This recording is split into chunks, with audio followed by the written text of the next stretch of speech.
எல்லாருக்கும் வணக்கம். திருச்சியிலேருந்து உங்கள் இன்ஜினியர் செந்தில்குமார் பேசிகிட்டு இருக்கேன். நம்ம வீடு 2021. நம்ம இன்றைக்கி பார்க்க போகிற விஷயம் என்னென்னா, ஒரு சைட் விசிட் பற்றி. இங்கே திருச்சி கருமண்டபம் அருகாமையில் திருமூர்த்தி அப்படிங்கிற ஒரு நண்பருடைய வீடு விசிட் பண்ணியிருந்தோம். அவங்க வீட்டில் ஆக்சுவலாக கீழே சீலிங் பார்க்கும்போது நிறைய டேம்ப்னஸ் இருந்தது. ப்ளஸ் டாப்பில் முன்னாடியே வெதரிங் கோர்ஸ் மாதிரி போடாமல் இந்த சிப்ஸ் ஃப்ளோரிங் மாதிரி போட்டிருந்தாங்க.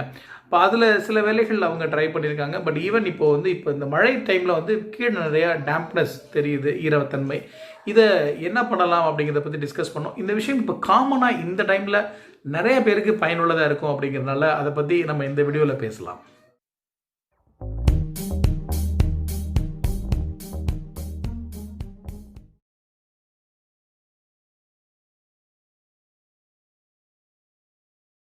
ஆக்சுவலாக இந்த ப்ராஜெக்ட் ஃப்ரேம்டு ஸ்ட்ரக்சர் இல்லை, லோட் பியரிங் ஸ்ட்ரக்சரில் கிரவுண்ட் ஃப்ளோர் மட்டும் இருக்கிற ஒரு வீடு.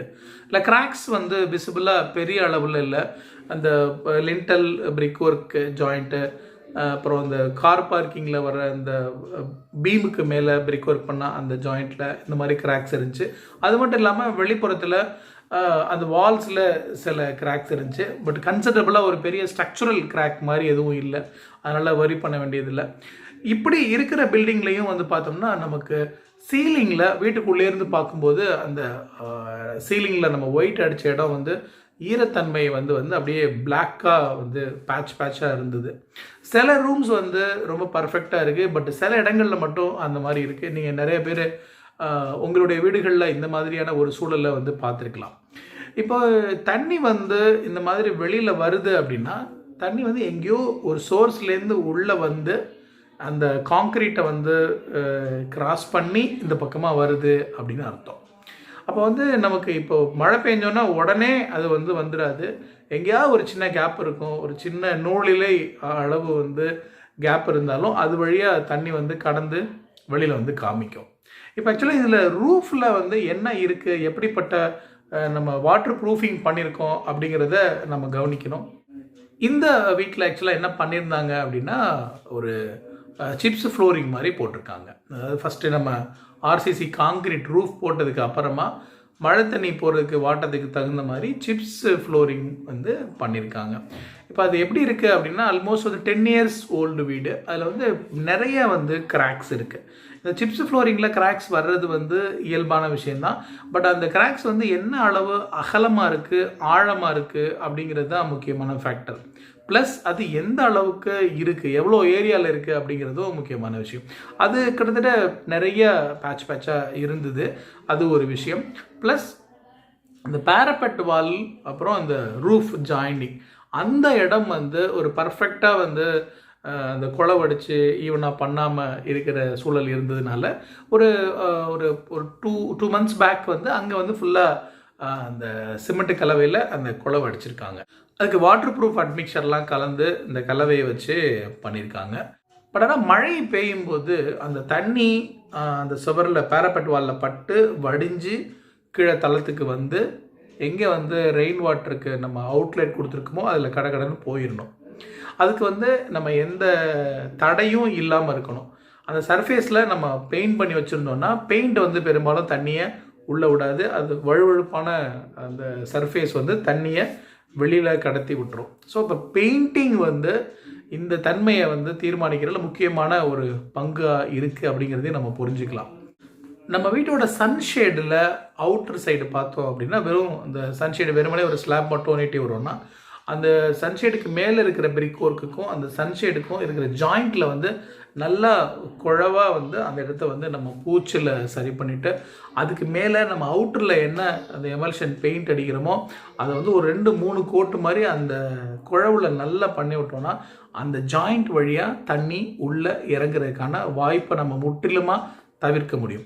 அதே மாதிரி ஈக்குவல் பொட்டன்ஷியல் இருக்கக்கூடிய இடம் எதுனா, இந்த பேரப்பெட் வால், அதாவது கைப்பிடி சுவர், நம்ம தளத்து மேலே இருக்க கைப்பிடி சுவரும் அந்த தரையும் நம்ம ரூஃபும் ஜாயிண்ட் ஆகிற இடம்.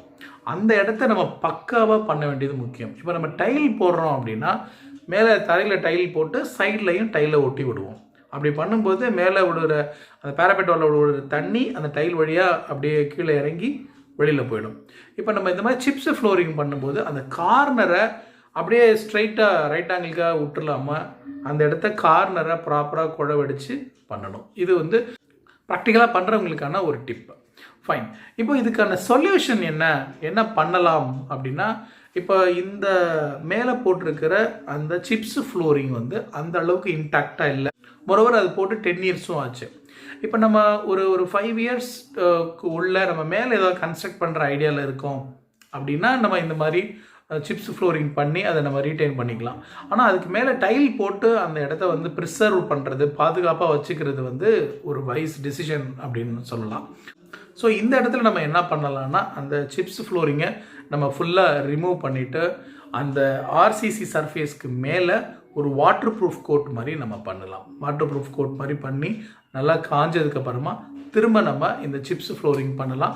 அந்த சிப்ஸ் ஃப்ளோரிங் வந்து எகெயின் அதுலேயும் வந்து நம்ம வாட்டர் ப்ரூஃப் அட்மிக்சர் கலந்து நம்ம அந்த தளத்தில் போடுற மாதிரியே அந்த எட்ஜில் பேரப்பெட் வாலில் ஜாயிண்ட் ஆகிற இடத்துலையும் நல்லா ப்ராப்பராக அதை குழவடிச்சு நீட்டாக பூசணும். இது பூசுறது ஒரு ஸ்டேஜ்னா, அதுக்கப்புறமா அந்த கார்னரை வந்து அந்த பேரப்பெட் வாலில் இருக்கிற பெயிண்ட்டை ஃபுல்லாக அந்த பாட்டம் வரைக்கும் கொண்டு வந்து நல்லா அதில் பெயிண்ட் பண்ணி விடுறது ரொம்ப முக்கியம்.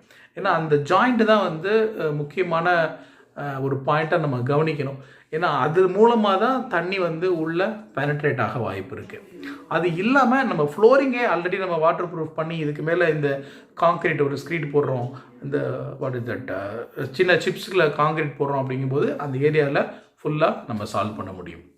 ஸோ இந்த அப்ரோச்சோட நம்ம இந்த வேலையை அணுகணும் அப்படின்னா நம்ம வந்து சக்ஸஸ்ஃபுல்லாக இந்த பிரச்சனையிலேருந்து வெளியில் வரலாம். இப்போ வீட்டுக்குள்ளே நீங்கள் பெயிண்ட் அடிக்கணும் அப்படின்னு ஐடியாவில் இருக்கீங்க அப்படின்னா, இந்த மாதிரி ஏதாவது லீக்கேஜ் இஷ்யூஸ் இருந்தால் அதையும் நீங்கள் சைமல்டேனியஸாக சால்வ் பண்ணிவிட்டு அதுக்கப்புறம் பெயிண்ட் பண்ணால் நீங்கள் புதுசாக பண்ணுற பெயிண்ட்டையும் நாம் ப்ரொடெக்ட் பண்ணிக்க முடியும். ஏன்னா இதெல்லாம் பண்ணிவிட்டு மேலே இந்த மாதிரி விஷயங்கள் இருக்கும்போது அதை பண்ணாமல் விட்டுட்டோம் அப்படின்னா, சப்போஸ் அந்த டேப்னஸ் திரும்ப வந்ததுன்னா நம்ம பண்ண பெயிண்டிங் எல்லாமே வந்து திரும்ப வந்து பாழ்பட வாய்ப்பு இருக்குது.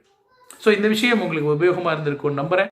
வீட்டை புதுப்பிக்கிற எண்ணத்தில் இருக்கக்கூடிய உங்களுடைய நண்பருக்கு இந்த விஷயத்தை ஷேர் பண்ணுங்கள். Thanks for a time in வாட்சிங் this video. Thank you so much.